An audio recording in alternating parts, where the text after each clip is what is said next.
sommes le 29 septembre, 26e dimanche du temps ordinaire. Et la liturgie nous présente cette belle histoire épique du riche qui pouvait manger à satiété et prendre les miettes de pain, les jeter aux petits chiens, alors qu'un pauvre est assis devant sa porte, il s'en moque. Arrive le jour fatidique de la mort et tous deux se retrouvent en face de leur destin. Oui, ce jour est fatidique et arrivera pour chacun de nous en face de notre destin. Et alors, il y a la situation qui est complètement renversée, car le règne de Dieu renverse les valeurs. Le règne de Dieu renverse la logique humaine. Le règne de Dieu transforme complètement la logique humaine. Alors, c'est le pauvre qui est dans la joie. Et le riche ne peut que supplier dans l'imaginaire de Jésus Abraham pour qu'il envoie le pauvre Lazare pour qu'il lui amène quelques gouttes d'eau pour le rafraîchir. Mais il y a impossibilité à l'abîme entre ceux qui ont pratiqué l'injustice et ceux qui ont pratiqué la justice. Luc n'oublie pas les béatitudes. Heureux êtes-vous qui avez faim, et malheureux êtes-vous, vous qui êtes repus.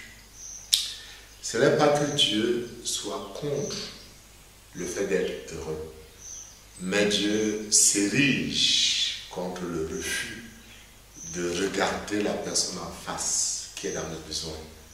Dieu s'érige contre ceux qui, comme ce fut le cas du prophète Amos en Samarie, contre ceux qui vivent dans un bonheur, ils sont couchés sur des lits d'ivoire, vautrés sur leur divan, ils mangent les agneaux du troupeau, les veaux les plus tendres de l'étable, ils improvisent au son de la harpe, ils inventent des instruments de musique. Mais Dieu s'érige contre ceux-là qui ne se soucient pas de ceux qui ne peuvent pas se payer le luxe d'avoir la quinine, de ceux qui ne peuvent pas se payer le luxe d'avoir des livres à l'école, de ceux qui ne peuvent pas se payer le luxe même d'avoir 3 repas par jour, alors que d'autres sabrent des champagnes qui coûtent des centaines de milliers de francs, qui y boivent des vins qui coûtent des dizaines de milliers, même des centaines de milliers de francs, alors qu'en face d'eux, il y en a qui ne demandent qu'une miette de pain. Alors le Seigneur, Jésus est clair. Le règne de Dieu ne peut pas être ouvert à ceux qui n'ont pas souci du pauvre, parce que le Seigneur a toujours le souci du pauvre, le souci de celui qui crie, et il prend parti pour lui. Même quand le riche semble demander à Abraham d'envoyer Lazare pour annoncer la bonne nouvelle à ses frères, l'enseignement de Jésus est clair. La conversion n'est pas un problème de miracle, de vision, de choses qui descendent du ciel. Non. La sentence de Jésus est claire. Ils ont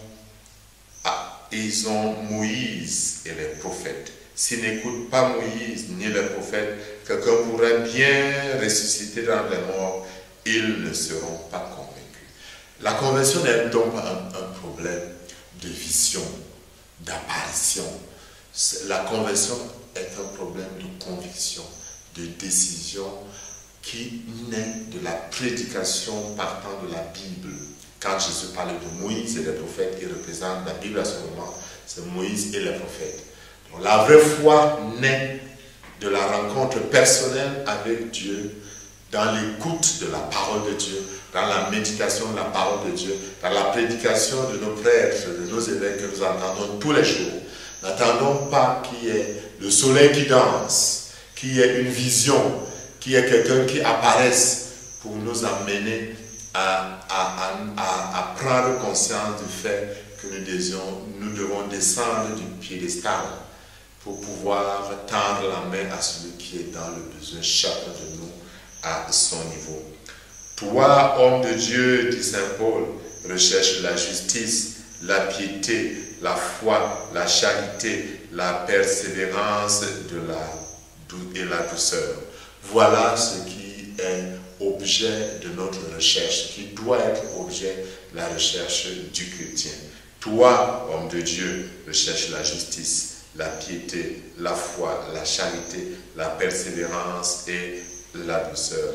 Mène le bon combat, celui de la foi. Empare-toi de la vie éternelle. Cherchons à nous emparer de la vie éternelle et non de la mort, et nous serons comblés déjà sur cette terre et à la fin de la vie éternelle. Dans ce saint jour, que le Père plein de tendresse vous bénisse, du Père et du Fils et du Saint-Esprit. Mais qui trouve le chemin qui mène à Dieu.